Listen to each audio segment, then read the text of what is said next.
खबर 24 live news. नमस्कार, मैं अभिषेक पटेल, खबर 24 लाइव न्यूज चैनल से।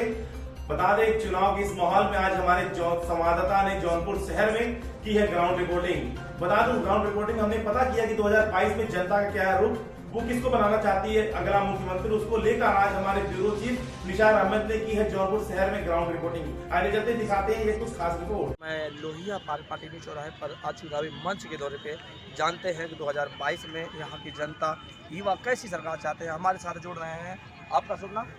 संदीप सिंह। हमारे साथ संदीप सिंह जुड़ रहे हैं। जैसा कि वर्तमान समय में 2022 का चुनाव सामने है, 2022 में आप कैसी सरकार चाहेंगे कि कैसी सरकार हो उत्तर प्रदेश में? ऐसी सरकार हो जो शिक्षा का स्तर बढ़ाए, और जो वर्तमान में सरकार है ये तो किसी लायक नहीं है। न तो शिक्षा में कोई वैकेंसी अभी तक दी, सिर्फ वही राम मंदिर, ये मंदिर, वो मंदिर, सिर्फ मंदिर से किसी का पेट भरने वाला नहीं है। यहाँ पर शिक्षा का स्तर बढ़ाना चाहिए। आगामी 2022 का चुनाव सामने है और तमाम पार्टियां हैं, Bharatiya Janata Party, Samajwadi Party, Baspa party, Congress, ये तमाम पार्टियां लुभावने वादे कर रही हैं। क्या युवा इनके लुभावने वादे को देख कर इनकी तरफ झुकेगा या अपने ऊपर स्वयं लड़ लेगा? ये तो स्वाभाविक है, मतलब जो पहले से जो हुआ है, तो इसके पहले अगर देखा जाए तो अखिलेश सरकार ने जो कहा है उसको पूरा किया उन्होंने। और जो ये योगी सरकार है, इसमें 15 लाख रुपए बोला, वो भी नहीं दिया। काला धन वापस आया, वो भी नहीं आया। मतलब जितने भी वादे किए गए कुछ भी नहीं आया अभी तक। इसलिए हम लोग सीधा अब की बार सब लोग समाजवादी के साथ हैं। जैसा कि भारतीय जनता पार्टी ने सरकार बनाने से पहले अपना एक नारा दिया था, सबका साथ सबका विकास, कहाँ तक सफल हुआ आपकी दृष्टि से ये नारा? ये तो सबका विनाश हुआ है, सबका साथ नहीं हुआ, सबका विनाश हुआ सबके साथ में। इसमें कोई ये नहीं कह सकता कि मेरा विकास हुआ है। यहाँ तो देखा जाए विकास के चक्कर में तो कई विकास पैदा हो चुके हैं, अभी तक किसी का विकास नहीं हुआ है। आगामी चुनाव को लेकर भारतीय जनता पार्टी ये दावा कर रही है कि हम विकास के मुद्दे पर लड़ेंगे और विकास के मुद्दे पर ही अपनी सरकार बनाएंगे। क्या युवा पीढ़ी इनके बनाए गए या इन्होंने जो विकास कार्य किया है, कहाँ तक युवा पीढ़ी उससे सक्षम है? तो विकास के जहाँ मुद्दे की बात है, अभी तक कुछ ऐसा विकास ही नहीं हुआ है। अगर देखा जाए तो हमेशा किसी से पूछा जाए तो वही आता है अयोध्या का राम मंदिर, वो तो सुप्रीम कोर्ट का फैसला है, उसमें अगर कोई सरकार होती तो बनाती। इसके अलावा अगर विकास देखा जाए तो कहीं विकास दिख ही नहीं रहा है। उत्तर प्रदेश मुख्यमंत्री एक दावा किए हैं, उन्होंने कहा कि उत्तर प्रदेश में राम राज्य कायम है। जबकि भारतीय जनता पार्टी ने एक और नारा दिया था, बेटी बचाओ बेटी पढ़ाओ। इसमें व्यक्तिगत विचार क्या है आपके? देखो, बेटी पढ़ाओ, बेटी बचाओ बेटी पढ़ाओ, वो तो अलग का स्तर है। अगर देखा जाए तो बेटी पढ़ रही है, सब पढ़ रही है बेटी। मतलब किसी की सरकार में ऐसा नहीं है कि बेटी नहीं पढ़ रही थी। लेकिन बचाओ का जो नारा है, सुरक्षित नहीं है बेटियां कहीं की। अगर कहीं मतलब यहाँ जौनपुर में कोई अगर 12 बजे 1 बजे रात कोई बेटी निकल जाए तो बताओ, फिर कहीं नहीं निकल रही है। कई पार्टियों ने अपने यहाँ राजनीति के अपने पत्ते खोले हैं चुनावी मंच को लेकर, और कई राजनीतिक दल यहाँ पर अपने पुराने प्रत्याशियों पर दाव खेला है। क्या आपको लगता है, दावा भी करते हैं कि ओपिनियन पोल पे बता रहे हैं कि हम 300 साढ़े 300 सीट जीते, क्या लगता है आपको आगामी चुनाव को लेकर? देखो, ये तो अपना स्वाभाविक लक्षण है उनका कि अपनी तो बुराई करेंगे नहीं।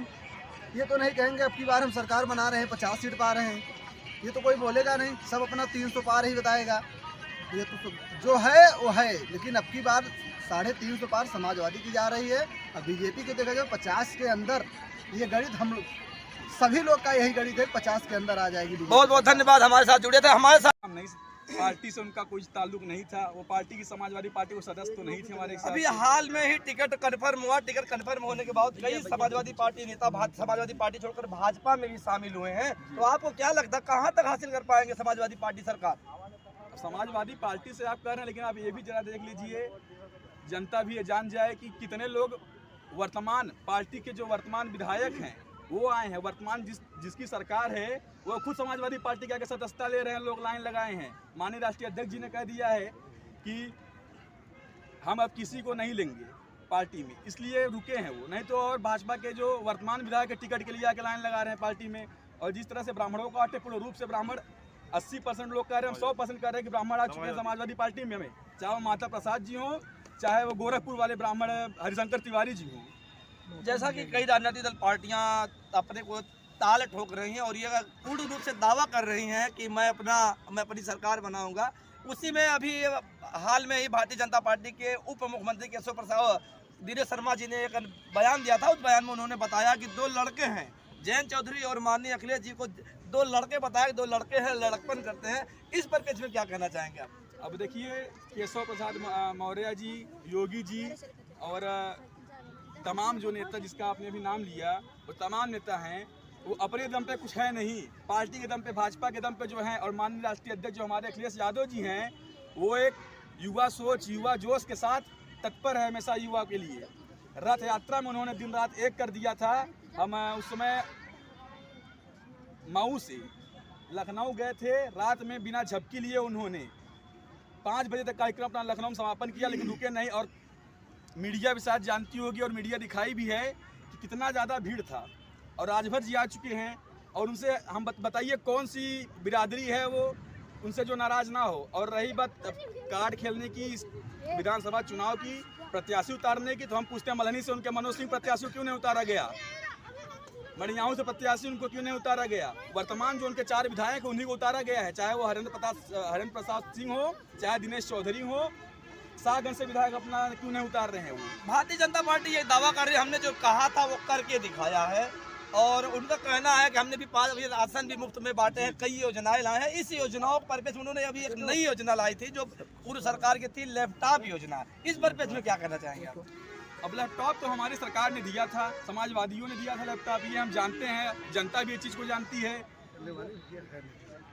तो अब की लोग देखेंगे, शिक्षा का स्तर देखेंगे, जो पढ़ने वाले युवा हैं वो जागरूक हो चुके हैं, बस यही है। भैया आगामी चुनाव 2022 को लेकर हमारे साथ एक भैया जी जुड़ रहे हैं, एक महोदय महानुभाव जुड़ रहे हैं। मैं ये चाहूँगा आगामी 2022 को लेकर कैसी सरकार चुनना चाहेंगे? सबसे पहले आपको मैं धन्यवाद देता हूँ थोड़ा सा हमारी राय जानने के लिए आपको। तो आगामी सरकार चुनने के लिए कोई हेजिटेशन किसी के मन में नहीं है। पूर्ण रूप से समाजवादी पार्टी यहाँ पर बहुमत बनाएगी और साइकिल पर सब आंख मूंद के एकदम बटन दबाने वाले हैं। और जो काम होगा यहाँ पर जो बीजेपी सरकार है पूर्ण रूप से निष्क्रिय चल रही है, कोई दम नहीं इसमें, कोई दबदबा नहीं है, कोई रोजगार नहीं है, कोई शिक्षा नहीं है, कुछ नहीं है। अभी हाल में ही जिले में आए थे उप मुख्यमंत्री केशव प्रसाद मौर्य, उन्होंने कहा कि भूल जाओ 22 और तैयारी करो 27। इस पर केस में क्या कहना चाहेंगे? जब भूल जाओ 22, जो बच्चे और जो बेरोजगार, जो वहाँ से प्रवासी मजदूर बिना चप्पल के जो छाले पड़े हैं पैर में, वो नहीं भूलने वाले हैं। पैर घिस गया है बच्चे को चलते चलते रोड से, और ये छाले नहीं भूलने वाले हैं, लॉकडाउन नहीं भूलने वाले, भूखमरी नहीं भूलने वाले, मनुष्य शिक्षा नहीं भूलने वाले, आज तत्कालीन इलाहाबाद का मार नहीं भूलने वाले हम लोग। अभी हाल में छात्रों के ऊपर लाठीचार्ज हुआ, इस में क्या कहना चाहेंगे? आप भी एक छात्र हैं, इस पर में क्या कहना देखिए, चाहेंगे? ये 2018 का वेरिफिकेशन था और ये केंद्र सरकार का भी मामला आता है थोड़ा बहुत। लेकिन जो बच्चे उग्रवादी रूप से वहाँ प्रदर्शन कर रहे थे उन पर लाठीचार्ज नहीं हुआ, वो तो निकल गए। लेकिन जो इलाज में अपने जानते न हुए दंगे को पढ़ रहे थे, दरवाजा खोलकर उनको मारा गया। ये एकदम मतलब गुंडाशाही, तानाशाही किया गया। एक बड़ा सवाल आपसे, आगामी 2022 में आप छात्र हैं, युवा हैं, कैसी सरकार चाहते हैं कि क्या मुद्दे होंगे आप लोगों के, जिन मुद्दों पर सरकार? आगामी चुनाव भी सामने है, कई राजनीतिक दल की पार्टियां भी हैं, लुभावने वादे भी करेंगे, उन वादों में कहां तक झुकेगा युवा? देखो, मत पड़ो वादों के चक्कर में, कोई नहीं है समाजवादी के टक्कर में, मेरा शुभ नाम रवि यादव। चलिए, बहुत बहुत धन्यवाद। हमारे साथ कई समाजवादी पार्टी के नेता, कद्दावर नेता और युवा कार्यकर्ता और उनके साथ साथ कई शिक्षक बंधु भी हमारे साथ जुड़े। इन सभी चुनौतियों के लिए धन्यवाद। जय हिंद, जय भारत।